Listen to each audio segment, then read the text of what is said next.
Okay, നിങ്ങൾ സംസാരിക്കുന്നില്ല, അത് ഞാൻ തുടങ്ങാം അല്ലേ?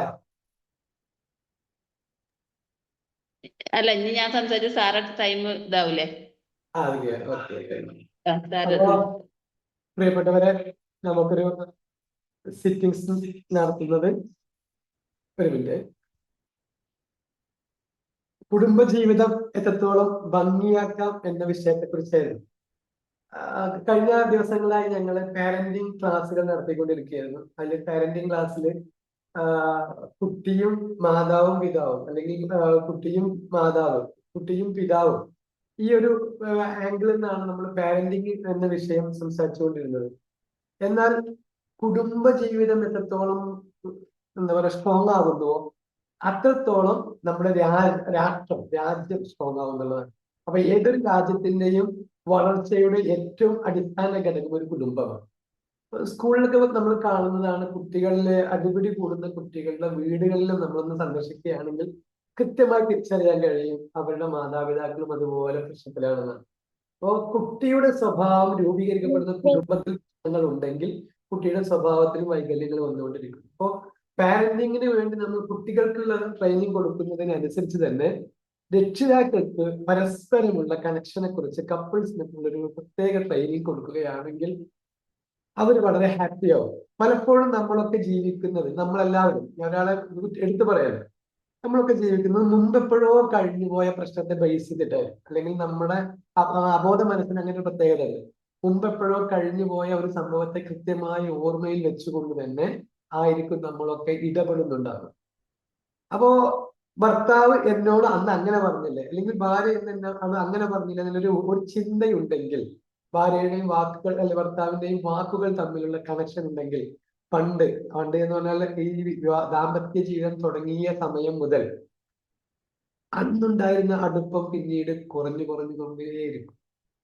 പിന്നെ പറയും മക്കളുണ്ടായില്ലേ, ഇനി മക്കൾക്ക് വേണ്ടി സഹിക്കുക എന്ന് പറഞ്ഞ സഹനത്തോടുള്ള ജീവിതവും ത്യാഗത്തോടെയുള്ള ജീവിതവും, ഇതും പിന്നെ ലാസ്റ്റ് ഇത് കഴിയില്ലെന്ന് പറഞ്ഞ് ലാസ്റ്റ് ഒരു ജീവിതം തീർക്കുന്ന സിസ്റ്റവും, അങ്ങനെ കുറെ കുടുംബങ്ങളെ നമ്മൾ കണ്ടതിന്റെ ബേസ് ചെയ്തിട്ടും, അതുപോലെ തന്നെ കുറെ കൗൺസിലിംഗ് കേസുകൾ കൈകാര്യം ചെയ്തതിന്റെ ഫലവുമായിട്ടാണ് ഞങ്ങൾ എല്ലാവരും കൂടെ കൂടി ഇങ്ങനെ ഒരു കപ്പിൾസ് മീറ്റിംഗ് നടത്തിയാലോ എന്ന് ചിന്തിക്കുന്നത്.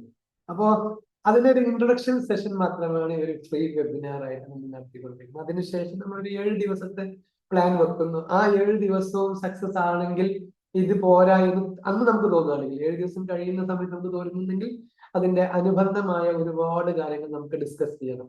ഇതിൽ വളരെ പ്രധാനമാണ്, എനിക്ക് എന്റെ മക്കളെ വളർത്തണം, എനിക്ക് എന്റെ ഭർത്താവിനെ അല്ലെങ്കിൽ ഭാര്യയെ സ്നേഹത്തോടെ സൗഹൃദത്തോടെ ഞങ്ങൾക്ക് ഒരുമിച്ചിരിക്കണം. ഇങ്ങനെ ഒരുമിച്ച് ഇരിക്കുകയും ഒരുമിച്ച് ചിരിക്കുകയും ആനന്ദത്തോടെ ജീവിതം കൊണ്ടു നടക്കുകയും എന്നാൽ മക്കളെ നമ്മൾ ഉദ്ദേശിക്കുന്ന ലക്ഷ്യങ്ങളിലേക്ക് കൊണ്ടുപോവുകയും ചെയ്യുന്ന ഒരു സാഹചര്യത്തെ കുറിച്ച് ആലോചിച്ച് നോക്കിയാൽ അതിനധികം പ്രയാസങ്ങളൊന്നും വേണ്ട. നമ്മൾ ഒരുപക്ഷെ കൊണ്ടു നടക്കുന്ന ചില മുഖംമൂടികളുണ്ട്, അങ്ങ് മാറ്റിവെച്ചാൽ മതി. ഒരു ഉദാഹരണത്തിന്, ഞാനൊരു പോലീസുകാരനാണെങ്കിൽ ആ പോലീസുകാരൻ ഒരു യൂണിഫോം ഉണ്ട്. ആ യൂണിഫോം ഇട്ടിട്ട് ഞാൻ ഇനി എവിടെയാണ് വർക്ക് ചെയ്യേണ്ടത്? സ്റ്റേഷനിലാണ്. എന്നാൽ അതേ യൂണിഫോമിൽ ഞാൻ വീട്ടിലേക്ക് വരുമ്പോൾ ഞാൻ കാണുന്ന എന്റെ ഭാര്യയെ മക്കളെ ഒക്കെ എന്റെ പ്രതികളായ, അങ്ങനെ ഒന്ന് കണ്ടിട്ടുണ്ടെങ്കിൽ ആ ജീവിതം എന്താ ഉണ്ടാവുക? അപ്പൊ യൂണിഫോമിൽ ഞാൻ ധരിക്കേണ്ടത് ഞാൻ ജോലി സ്ഥലത്ത് മാത്രമല്ല, വീടിൽ ഞാൻ കൂളായ മനുഷ്യനാവാൻ. അപ്പൊ ആ കൂളായ മനുഷ്യനാവണമെങ്കിൽ സ്കൂളാക്കുന്ന ഭാര്യ വേണം. ഭാര്യ ജോലി ചെയ്യുന്ന ആളല്ലേ, ഇതേപോലെ തന്നെ ഭാര്യയാണ് ഈ പോലീസുകാരി. എന്നാൽ ഭർത്താവ് വേറെ ജോലിക്കാരൻ. രണ്ടുപേരും വീട്ടിൽ വന്നിട്ട് അവിടെയുള്ള ഫ്രസ്ട്രേഷനും പ്രശ്നങ്ങളൊക്കെ വീട്ടിലേക്ക് കൊണ്ടുവന്നാൽ ആ ജീവിതത്തിന് എന്ത് രസമാണുള്ളത്. ഇപ്പോ ജോലിക്കാരായ നമ്മളിൽ ഒരുപാട് പേർക്ക് രണ്ടുപേരും ജോലിക്കാരായി പോകുന്നു, മക്കളെ കാര്യം നോക്കാൻ സമയമില്ലെന്ന് വ്യാകുലപ്പെടുന്ന നമ്മിൽ പലരും ജീവിതത്തെ തിരിച്ചറിയാൻ പോകുന്നത് ഈ കപ്പിൾസ് മീറ്റോട് കൂടെ തന്നെയാണ്. നമ്മൾക്കറിയാം പലപ്പോഴും നമ്മളിങ്ങനെ അഡ്ജസ്റ്റ്മെന്റ് ജീവിതം നയിക്കുന്ന, അങ്ങനെ അഡ്ജസ്റ്റ്മെന്റ് ഒന്നും വേണ്ട. കൂളായ ഒരു ജീവിതം നമുക്ക് നയിക്കാൻ പറ്റും. അതിന് ചില കാര്യങ്ങളിൽ നമ്മൾ വിട്ടുവീഴ്ച ചെയ്യണം. അതിൽ ഏറ്റവും പ്രധാനമാണ്, നമ്മൾ എപ്പോഴൊക്കെ ഏതെങ്കിലും സമയത്ത് ഭാര്യയും ഭർത്താവും തമ്മിൽ അടിപിടി കൂടിയിട്ടുണ്ടാവുമല്ലോ.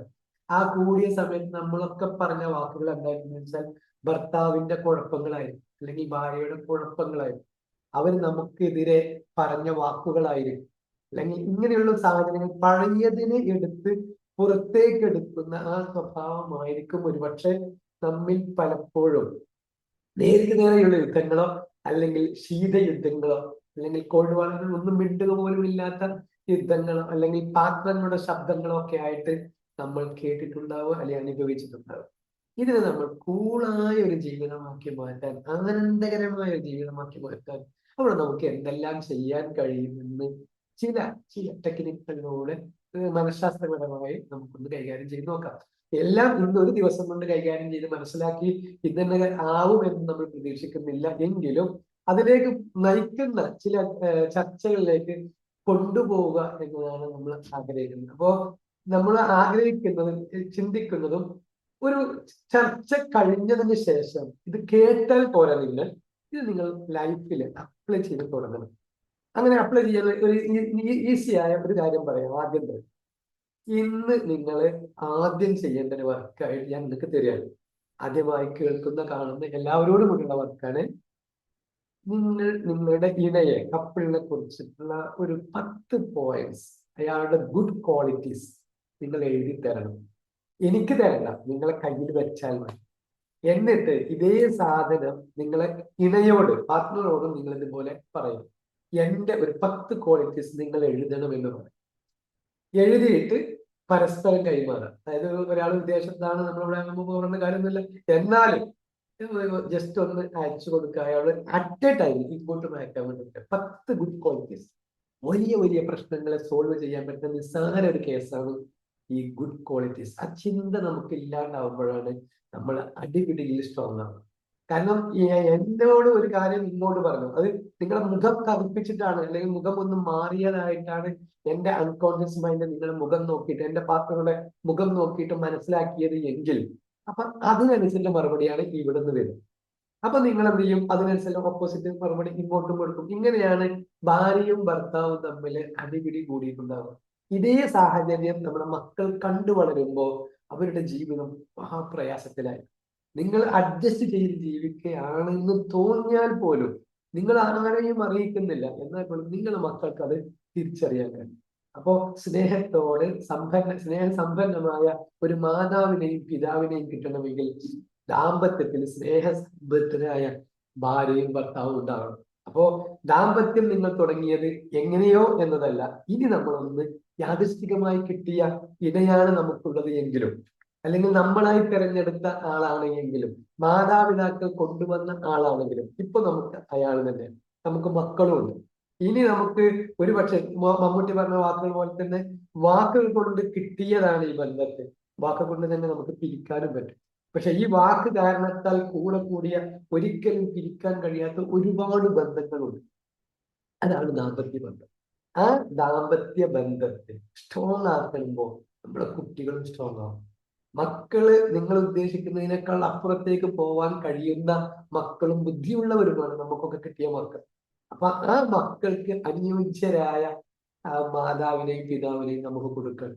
എനിക്ക് ഒരിക്കലും അഡ്ജസ്റ്റ് ചെയ്യാൻ കഴിയില്ലെന്ന് പറയുന്ന പല കപ്പിൾസും ഇവിടെ വരാറുണ്ട്. ഇപ്പൊ കോടതിയിലൊക്കെ എത്തി ഒരിക്കലും യോജിക്കാൻ പറ്റൂല എന്ന് പറഞ്ഞ് പിരിയാൻ വേണ്ടി എഴുതി കൊടുത്തിട്ട് ആ കോടതി ചെലവിലുള്ള അല്ലെങ്കിൽ അവിടെയുള്ള കൗൺസിൽ സിറ്റിംഗ് കഴിഞ്ഞിട്ട് ഇവിടെ വന്ന കേസുകൾ ഉണ്ടായിരുന്നു. ഒരു കേസ് ജസ്റ്റ് ഒന്ന് പറയാം, പേരോ കാര്യങ്ങളോ പറയാതെ തന്നെ നോക്കാം. ഒരിക്കൽ കേട്ട ആളുകളുണ്ടാവും, ജസ്റ്റ് ഒന്ന് സഹിക്കാം. അല്ലെങ്കിൽ അറിയുന്നവരുണ്ടാവും, പേര് പറയാതെ കമന്റ് ചെയ്യാതിരിക്കാൻ ശ്രദ്ധിക്കുകയും ചെയ്യും. ഒരിക്കല് ഇവിടെ വന്നൊരു കേസ് ഉണ്ടായിരുന്നു. അന്ന് എന്റെ വീട്ടിൽ ചെറിയ സൗകര്യങ്ങളെ ഉള്ളൂ, പരിസരത്തുനിന്ന് അങ്ങനെ വലിയ സൗകര്യങ്ങൾ പോലും ഇല്ലാത്ത സമയത്ത് ഒരു ടീം, ഒരു ലോകം ആളുകൾ ഇങ്ങോട്ട് വന്നു. ഒരു 10-50-ലധികം ആളുകൾ കൗൺസിലിംഗിന് വേണ്ടി ഇവിടെ വന്നു. അവിടെ വന്നത് നോക്കുമ്പോൾ ഒരു 50 വയസ്സിന് മുകളിലുള്ള ഭാര്യയാണ്. അതിനേക്കാൾ 10 വയസ്സിൽ കൂടിയ ഭർത്താവും. ഇവർ തമ്മിലാണ് അടിപിടി കൂടിയിട്ടുള്ളത്. അടിപിടി കൂടിയത് കത്തിക്കുത്ത് കേസായ കാരണത്താൽ ആദ്യം ഹോസ്പിറ്റലിൽ എത്തിച്ചു. ഹോസ്പിറ്റലിൽ നിന്ന് സിസ്റ്റർമാരോ അല്ലെങ്കിൽ ഡോക്ടേഴ്സാണോ സ്റ്റേഷനിൽ വിളിച്ചറിയിക്കുകയും ഇതൊരു കത്തിക്കുത്ത് കേസ് എന്ന് പറഞ്ഞിട്ട് അത് ഫയൽ ചെയ്യുകയും ചെയ്യുന്നു. അപ്പോ ഈ കാരണത്താൽ ഇവരുടെ സ്റ്റിച്ചും പ്രശ്നങ്ങളൊക്കെ തീർന്ന ശേഷം നേരെ സ്റ്റേഷനിലേക്ക് വിട്ടു. അപ്പോ ഈ സ്റ്റേഷനിൽ പോകുമ്പോൾ പ്രത്യേകത എന്താണെന്ന് വെച്ചാൽ പിതാവിന്റെ വിഭാഗം, അടിപിടി കൂടി 2 വിഭാഗത്തേക്ക് മാറിക്കഴിഞ്ഞാൽ പിതാവിന്റെ ഭാഗം വേറെ, മാതാവിന്റെ ആളുകൾ വേറെ ഉണ്ടാവും. മക്കൾ കല്യാണം കഴിച്ചു പോയവരാണ്, അപ്പൊ അവരുടെ ഇതൊന്നും ഒന്നായി കിട്ടാൻ വേണ്ടി അവരുടെ വിഭാഗം വേറെ ഉണ്ടാവും. കുടുംബക്കാര് വേറെ ഉണ്ടാവും, എല്ലാവരും കൂടിയിട്ട് വലിയൊരു ടീമാണ് ഇവിടെ വന്നത്. അപ്പൊ ഒരിക്കലും യോജിക്കില്ല എന്ന് കരുതിയ, അതായത് കത്തിക്കുത്ത് ആരെ കുത്തിയത് അറിയോ? ഭാര്യ ഭർത്താവിനെ കുത്തിയതാണ്. അപ്പോ അങ്ങനെ കുത്തിയത് കഴുത്തിന് കുത്തിയതാണ്, കൊണ്ടത് ഷോൾഡറിനാണ്. അങ്ങനെയുള്ള ഒരു കേസാണ് ഇവിടെ വരുന്നത്. അപ്പൊ യാതൊരു കാരണവശാലും ഇതിൽ യോജിക്കൂല, ഒന്നാവൂല എന്നായിരുന്നു സ്റ്റേഷൻ തന്നെ വരെ ചർച്ച ഉണ്ടായത്.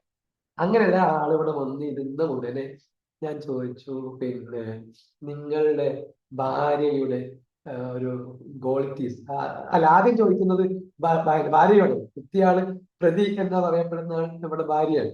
ഭാര്യയോട് ചോദിച്ചു, നിങ്ങളുടെ ഭർത്താവിന്റെ ഒരു 10 ക്വാളിറ്റീസ് ഒന്ന് പറയാമോ എന്ന് ചോദിച്ചു.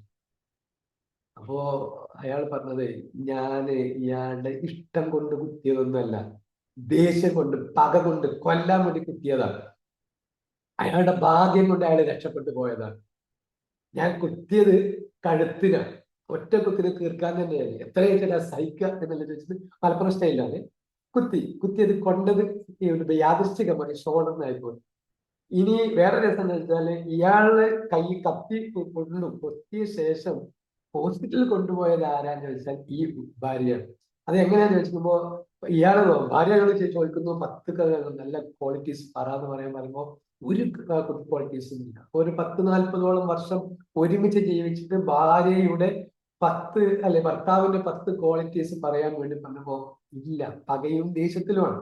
അപ്പൊ അതേ സമയത്ത് ഞാൻ ഭർത്താവിനോട് ചോദിക്കുകയാണ്, 10-40 കൊല്ലം ഇദ്ദേഹത്തിന്റെ കൂടെ, ഇവരുടെ കൂടെ നിങ്ങൾ ജീവിച്ചിട്ട് നിങ്ങളെ കുറിച്ച് ഒരു 10 ക്വാളിറ്റീസ് പറയാൻ പോലും നിങ്ങളെ ഭാഗത്ത് ഇല്ലേ? നിങ്ങൾ അത്രത്തോളം വലിയ മോശക്കാരനാണോ? ഒരു കാര്യം ചെയ്യേ, അയാൾ എങ്ങനെയും പറയട്ടെ, നിങ്ങളുടെ ഭാര്യയുടെ ഒരു 10 ഗുഡ് ക്വാളിറ്റീസ് എന്ന് പറയുമോ? അയാൾ എന്നൊക്കെ എത്രയാ വേണ്ടത് ഞാൻ പറയും. അയാളാണ് എന്നെ കുത്തിയത്, അത് ശരിയാണ്, പക്ഷെ കേസ് കൊടുത്ത ആള് ഞാനല്ല. അയാൾ കുത്തിയെന്ന് കരുതിയിട്ട് ആകെ ഡ്രൈവിംഗ് സ്കൂളിൽ ഒരു ദിവസമേ പോയിട്ടുള്ളൂ. ഡ്രൈവിംഗ് സ്കൂളിൽ പോയ അയാളാണ് എന്നെ ദൂരെയുള്ള ഹോസ്പിറ്റലിൽ കൊണ്ടുപോയത്, അതും ഫസ്റ്റ് ഗിയറിൽ മാത്രം ഇട്ടിട്ട്. അപ്പൊ ഫസ്റ്റ് ഗിയറിൽ മാത്രം ഇട്ട് ദൂരെയുള്ള 10 കിലോമീറ്ററോളം ദൂരെയുള്ള ഹോസ്പിറ്റലിൽ എന്നെ എത്തിച്ചത് ഇദ്ദേഹമാണ്. അപ്പൊ അയാൾ എന്റെ കുത്തിയിൽ ഒരു കുഴപ്പമില്ല, എന്റെ സ്വഭാവം അത്രത്തോളം മോശമാണ്. ഇങ്ങനെ കുറെ കാര്യങ്ങൾ ഇവർ ചെയ്തത്. അതിന് മുമ്പ്, ഇപ്പോഴും ഇത് 1ാമത്തെ കുത്തല്ല, ഇതിന് മുമ്പ് ഞാൻ ശരിക്കും മരിച്ച ആളാണ്, എന്റെ ജീവിതത്തിലേക്ക് തിരിച്ചു കൊണ്ടുവന്നത് ഇയാളാണെന്നും പറഞ്ഞിട്ട് ഇദ്ദേഹത്തിന്റെ ക്വാളിറ്റീസ് ഇങ്ങനെ പറഞ്ഞതുണ്ടായി. അപ്പൊ ഞാൻ പറഞ്ഞു വന്നതെന്ന് ചോദിച്ചാൽ, ഇങ്ങനെ നന്മ പറയാൻ നമ്മൾ തുടങ്ങുന്നതാണ് ജീവിതത്തിലെ ഏറ്റവും വലിയ ടേണിംഗ് പോയിന്റ്. അപ്പോ എന്നും എന്നും ചെയ്യേണ്ടതാണ്.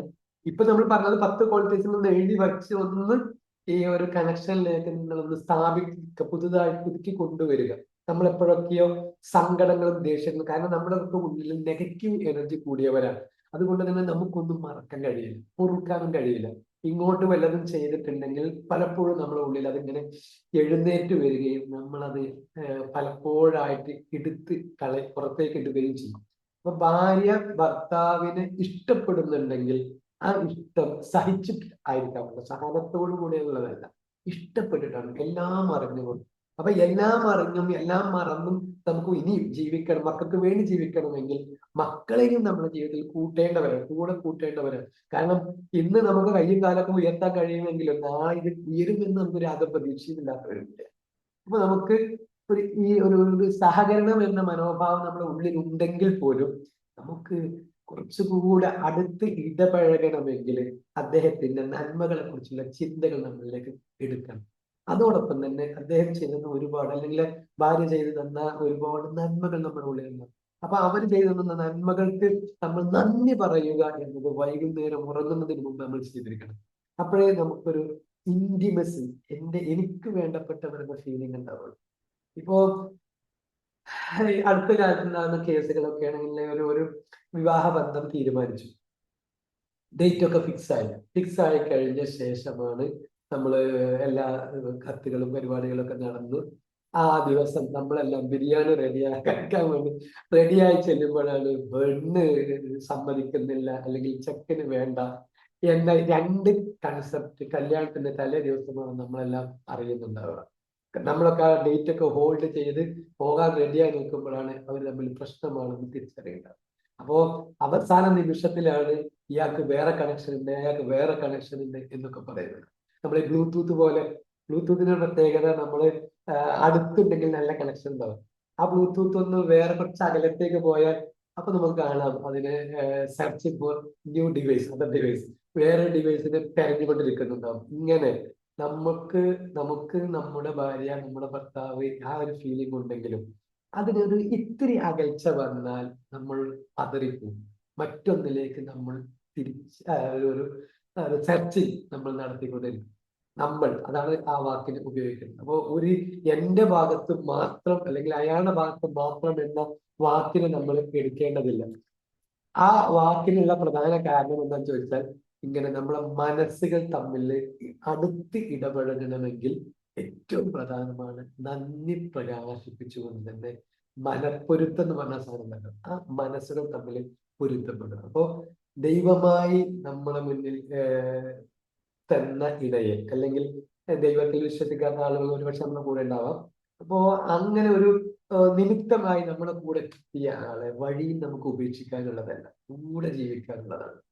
ഈ കൂടെ ജീവിക്കുന്ന സമയത്ത് നമ്മുടെ ഭാഗത്ത് നിന്ന് ഒരുപാട് വീഴ്ചകൾ ഉണ്ടാവും. എന്റെ ഭാഗത്തുള്ള വീഴ്ച എനിക്കറിയില്ല, എന്നാൽ എന്റെ ഇണയുടെ ഭാഗത്തുണ്ടാവുന്ന വീഴ്ചകൾ എനിക്ക് കൃത്യമായിട്ട് അറിയാം. അപ്പോ എന്തെങ്കിലും സമയത്ത് അങ്ങോട്ട് പുറത്തേക്ക് എടുക്കുമ്പോൾ നമ്മൾ പറയുന്നത് ഒരു 10 കൊല്ലം മുമ്പ് ചെയ്ത എല്ലാ സംഭവങ്ങളും നമ്മൾ അങ്ങനെ പുറത്തേക്ക് എടുക്കും. അതോടുകൂടി ആ ബന്ധങ്ങളുടെ ഒരു കെട്ടുറപ്പ് പിന്നെ കിട്ടില്ല എന്നുള്ളതാണ്. അപ്പൊ നമ്മൾ ഒരു ടൂത്ത് പേസ്റ്റ് നിങ്ങൾക്ക് എല്ലാവർക്കും പറയാം, എന്നും നമ്മൾ ഉപയോഗിക്കുന്ന ടൂത്ത് പേസ്റ്റ്, അതിൽ മുഴുവനും പേസ്റ്റ് ഒരു ദിവസം നമ്മൾ ചവിട്ടി പുറത്തേക്ക് ഇട്ടു. എന്നിട്ട് അതേ പേസ്റ്റ് നിങ്ങളോടൊന്ന് തിരിച്ചു കയറ്റാൻ, മുഴുവനും കയറ്റാൻ വേണ്ടി പറഞ്ഞാൽ നമുക്ക് ഇങ്ങനെ 1-2 ദിവസത്തേക്കുള്ളത് മാത്രമേ കയറ്റാൻ കഴിയുള്ളൂ. എന്ന് വെച്ചാൽ സ്നേഹത്തോടെ നമ്മൾ ഇടപെടുമ്പോൾ നിസ്സാരമെന്ന് നമുക്ക് തോന്നുന്ന പലതും നമ്മൾ കൊണ്ടു നടക്കുന്നുണ്ട്. നമ്മൾ എന്ന വ്യക്തി കുട്ടിക്കാലത്തുണ്ടായിരുന്ന ഭയത്തെ കൊണ്ട് നടക്കുന്നവരാണ്. അതുകൊണ്ട് തന്നെ സൗഹൃദത്തിൽ പോലും നമുക്ക് പലതിനെയും നമുക്ക് പേടിയാണ്.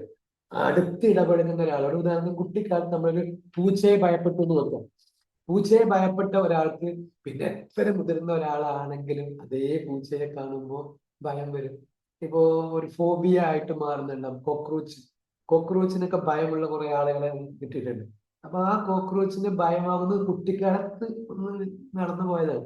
ഇപ്പോൾ ആ കോക്രോച്ചിനേക്കാൾ എത്രയോ നമ്മൾ വലുതായി. ആ വലുതായ സമയത്ത് പോലും നമുക്ക് ഈ കോക്രോച്ചിന്റെ ഭയമാണ്. ഒരു ക്ലാസ്സിൽ NLPയുടെ ക്ലാസ് നടത്തിയിരുന്നു. ഇന്ന് വന്ന ഒരു കുട്ടിക്ക്, ഒരു വ്യക്തിക്ക് വണ്ടിന് പേടിയുണ്ടായി. അപ്പൊ വണ്ടിനെ പേടി മാറിയ ശേഷം അദ്ദേഹം പറഞ്ഞു തന്നത്, വണ്ട് നിങ്ങൾ കാണുന്ന ചെറിയ വണ്ടല്ല എന്റെ മനസ്സിൽ, അത് വളരെ വലുതാണ്. കാരണം അങ്ങനെയാണ്, ഈ വലിയ സാധനം ഉണ്ടാകുന്നത് ഈ പറയപ്പെട്ട വലുപ്പത്തിലല്ല, പ്രായമായ സമയത്തല്ല, കുഞ്ഞുനാളിൽ ഭയപ്പെട്ടതിന് നമ്മൾ ആ ഭയം കൊണ്ട് നടക്കുക. ഇതേപോലെ നെഗറ്റീവിനെ കൊണ്ട് നടക്കുന്ന ഒരു മനസ്സാണ് നമ്മുടെ. ഇങ്ങനെയുള്ള മനസ്സിനെ തിരിച്ചറിഞ്ഞ് നമ്മൾ അത് എഡിറ്റ് ചെയ്തില്ലെങ്കിൽ ഏറ്റവും സ്നേഹത്തോടെ ഇടപെടേണ്ട ഭാഗമായ കുടുംബത്തിൽ നമുക്ക് സ്നേഹത്തോടെ ഇടപെടാൻ കഴിയില്ല. നമ്മൾ അവിടെ സ്നേഹത്തോടെ വളരെ സൗഹൃദത്തോടെ ഇടപെടുന്നുണ്ടെങ്കിൽ ഈ കുടുംബം, മാതാവും പിതാവും ഒരുപോലെ സൗഹൃദത്തിൽ നിലകൊള്ളുന്നുണ്ടെങ്കിൽ ഈ മക്കളും ഹാപ്പിയാകും. അവർക്ക് വായിക്കാനും പഠിക്കാനും കൂളായിട്ട് കഴിയും. വായിക്കലും പഠിക്കലും മാത്രമല്ല, ഇത് ഓർമ്മയിൽ നിൽക്കുക എന്നുള്ളതാണ്. നമുക്കൊരു സങ്കടം വന്നു കഴിഞ്ഞാൽ, നമുക്കറിയാം ടെൻഷൻ വന്നു കഴിഞ്ഞാൽ നമുക്ക് അത്യാവശ്യമുള്ള കാര്യങ്ങൾ പോലും നമുക്ക് ഓർമ്മയുണ്ടാവില്ല, നമ്മൾ മറന്നുപോകും. കാരണം എന്താ, നമുക്ക് ടെൻഷനാണ് കാരണം. അപ്പൊ ഈ ടെൻഷൻ മക്കൾക്കാണെങ്കിലും അവർ പഠനത്തിലെ കാര്യത്തിൽ ശ്രദ്ധയുണ്ടാവില്ല. അപ്പൊ നമ്മുടെ കൂടെയൊക്കെ പഠിച്ച വിദ്യാർത്ഥികളെ നമ്മൾ ഓർത്തെടുത്താൽ മതി. അവരുടെ കുടുംബങ്ങളിൽ അല്ലെങ്കിൽ മാതാവോ അല്ലെങ്കിൽ പിതാവോ പ്രശ്നത്തിലാണെങ്കിൽ ആ കുട്ടികൾക്ക് ഒരിക്കലും ശ്രദ്ധിക്കാനേ കഴിയുന്നുണ്ടാവില്ല. പിന്നെ പടിപടിയായി പഠിച്ചേ മതിയാകൂ, എങ്കിലേ മാതാവും പിതാവും ഒന്നാവൂ എന്ന് തോന്നുന്ന സമയത്ത് പിന്നെ അവർ പഠനത്തിലേക്ക് തിരിച്ചു വരും. അപ്പോഴേക്കും കാലങ്ങൾ കുറെ കഴിഞ്ഞു പോയിട്ടുണ്ടാവും. ഇനി ഒന്നുകൂടെ നിശ്ചയിച്ചില്ലേ, മാതാവും പിതാവും സെപ്പറേറ്റഡ് ആയി, മരിച്ചുപോയതല്ല, സെപ്പറേറ്റഡ് ആയ ആളുകൾ ഉണ്ടെങ്കിൽ, പിരിഞ്ഞു ജീവിക്കുന്നവരുണ്ടെങ്കിൽ അവരുടെ മക്കൾ ഏതെങ്കിലും ഉന്നതമായ പോസ്റ്റിലേക്ക് എത്തിയോ എന്നൊരു പരിശോധന നടത്തിയാൽ വളരെ കുറവായിരിക്കും, വളരെ വളരെ കുറവായിരിക്കും. കാരണം മാതാവും പിതാവും സെപ്പറേറ്റഡ് ആണെങ്കിൽ ആ കുട്ടികൾക്ക്, പ്രത്യേകിച്ച് ഇന്ത്യൻ സാഹചര്യത്തിൽ, ഒരിക്കലും സ്നേഹത്തോടെ സൗഹൃദത്തോടെ ജീവിക്കാൻ കഴിയില്ല. കാരണം എന്റെ കൂടെ പഠിക്കുന്നത്, ഞാനിപ്പോ ഡിഗ്രിക്കാണ് അല്ലെങ്കിൽ ഞാൻ PGക്ക് പഠിക്കുകയാണെങ്കിൽ പോലും സ്നേഹത്തോടെ സൗഹൃദത്തോടെ സംസാരിക്കുന്ന മാതാവിനെയും പിതാവിനെയും അവന്റെ കൂട്ടുകാരുടെ മാതാവിനെയും പിതാവിനെയും ഈ കുട്ടിക്ക് കാണാൻ കഴിയും. അല്ലെങ്കിൽ കൂട്ടുകാരിയുടെ മാതാവിനെയും പിതാവിനെയും ആ വ്യക്തിക്ക് കാണാൻ കഴിയുന്നതോടുകൂടെ തന്നെ അയാളുടെ പഠനത്തിൽ എന്നല്ല നിലനിൽപ്പിൽ തന്നെ ഒരു സ്വസ്ഥത കിട്ടില്ല എന്നുള്ളതാണ്. ഇവിടെയാണ് ഞാനും നിങ്ങളും ഒക്കെ നമ്മളെ കുടുംബത്തിന്റെ വാല്യൂ തിരിച്ചറിയുന്നതിനെ കുറിച്ച്. വാല്യൂ ആണ്, അത് തിരിച്ചറിയണം. അവർക്ക് വേണ്ടി നമ്മുടെ സമയം മാറ്റിവെച്ചിട്ടുണ്ട്, ജീവിതം മാറ്റിവെച്ചിട്ടുണ്ട്. എന്നാൽ ഇതൊന്നും മാറ്റിവെച്ചതല്ല. ഈ ജീവിതത്തെ, ഈ സൗഹൃദത്തെ നമുക്കൊന്ന് പുതുക്കിയാൽ മതി. ഒന്നും കൂടെ സ്നേഹത്തോടെ അടുത്ത് ഇടപഴകിയാൽ മതി. ആ ഇടപഴകുന്ന കാര്യങ്ങളിൽ ഇതുപോലെ ചില സൈക്കോളജിക്കൽ ചില തിരുത്തലുകൾ നമ്മൾ വരുത്തിയിട്ടുണ്ടെങ്കിൽ നമ്മുടെ ജീവിതം വളരെ ഹാപ്പി ആയിരിക്കും. നിങ്ങൾക്ക് ഇവിടെ സംസാരിക്കാനുള്ള അവസരങ്ങളൊന്നും പരമാവധി തന്നിട്ടില്ല. എന്താണെന്ന് വെച്ചാൽ ഒരു കുറഞ്ഞ സമയം കൊണ്ട് ഇങ്ങനെ ഒരു വലിയ മെസ്സേജ് തരിക എന്നതായിരുന്നു ഞങ്ങൾ ലക്ഷ്യം വെച്ചിട്ടുള്ളത്. ഇനിയുള്ള ദിവസങ്ങളിൽ നമുക്ക് അങ്ങനെ പോവാം. എല്ലാ ദിവസങ്ങളും നമുക്ക് അങ്ങനെ എല്ലാവർക്കും ഇരിക്കാൻ കഴിയില്ലല്ലോ. നിങ്ങൾ ഇരിക്കുകയാണെങ്കിൽ, ഇപ്പോൾ ഉദാഹരണത്തിന് നമ്മൾ ഗ്രൂപ്പിൽ വരുന്നത് ഈ ഇണയായ ഭാര്യയാണ് വന്നത് അല്ലെങ്കിൽ ഭർത്താവാണ് വന്നത് എങ്കിൽ നിങ്ങൾ ആ വീഡിയോ കണ്ട ശേഷം നിങ്ങളെ ഇണയോട് സംസാരിക്കുകയും അദ്ദേഹത്തിന് നിങ്ങൾ ഷെയർ ചെയ്യുകയും ചെയ്യണം. കാരണം നമുക്ക് പണമല്ല ഇതിൽ പ്രധാനം, നിങ്ങളെ കുടുംബം എന്നതിനെയാണ് നമ്മളും ഹൈലൈറ്റ് ചെയ്യുന്നത്. അപ്പൊ കുടുംബത്തിലും സൗഹൃദങ്ങൾക്കും നമ്മൾ വളരെ വലിയ വില നൽകുന്നു. ഒരാൾ മാറിയാൽ, ഞാനെന്ന ഭർത്താവ് അല്ലെങ്കിൽ ഞാനെന്ന കുടുംബനാഥൻ മാറിയാൽ, ഒന്ന് ഒരു ചെറിയൊരു ടേണിംഗ് പോയിന്റ് എന്റെ ലൈഫിൽ നിന്ന് മാറ്റിക്കഴിഞ്ഞാൽ, യെസ്, എന്റെ കുടുംബം മാറി.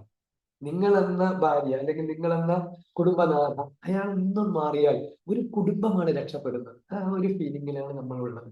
അപ്പോ ഞാനും എന്റെ ഇണയും തമ്മിൽ പ്രശ്നമാണ്. അപ്പൊ എനിക്ക് ഇഷ്ടപ്പെട്ട ക്ലാസ് ആണ് ഇത് എന്ന് കരുതിയിട്ട് ഞാൻ അയച്ചു കൊടുത്തത് കൊണ്ട് പരിഹാരം ഉണ്ടാവില്ല. അവിടെയാണ് നമ്മളൊരു കുറച്ചുകൂടെ സൗഹൃദം കാണിക്കുന്ന അവസ്ഥയിൽ നമ്മൾ നോക്കുന്നത്. സ്നേഹത്തോടെ സൗഹൃദത്തോടെ നമുക്ക് ഒരുമിച്ച് ജീവിക്കണം. ഒരുമിച്ച് ജീവിക്കണം എന്ന ഫീലിംഗിൽ ഭാര്യയും ഭർത്താവും എത്തണം. അവിടെ നമുക്ക് ഒരു പക്ഷേ ശത്രുത ഉണ്ടാവാം, അടിപിടി മാത്രമേ നമ്മൾ ഈ പരിഹാരം ഉണ്ടാവുകയുള്ളൂ. അങ്ങനെ കുറെ സാഹചര്യങ്ങൾ വരികയാണെങ്കിൽ അവിടെ നമ്മൾ സംസാരിക്കേണ്ടത്, പാലിക്കേണ്ട ചില മര്യാദകൾ